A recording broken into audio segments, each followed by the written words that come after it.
Unit 6, Written Quiz. A. Listen to Greg and Allison talk about superstitions in the U.S.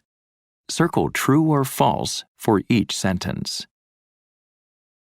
You know, Allison, I never thought Americans were superstitious, but we are.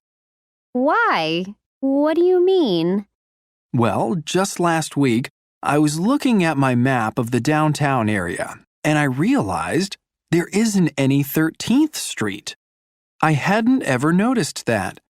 There's a street between 12th and 14th Streets, but it's called Ramona, not 13th. I know a lot of Americans think 13 is an unlucky number, but I didn't think people would actually avoid calling a street that. Isn't that weird?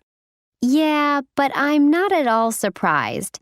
You remember the building I used to live in, where I had that apartment on the top floor? Sure, the view was fantastic. Uh-huh. Anyway, I thought that apartment was on the 12th floor. So did I. It wasn't?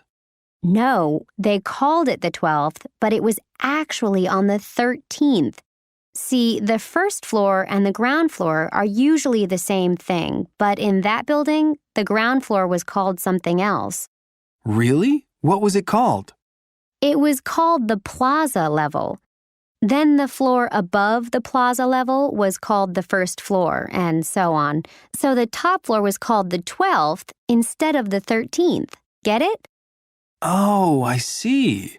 They didn't want to have a 13th floor, so they called the real first floor something else, the plaza level.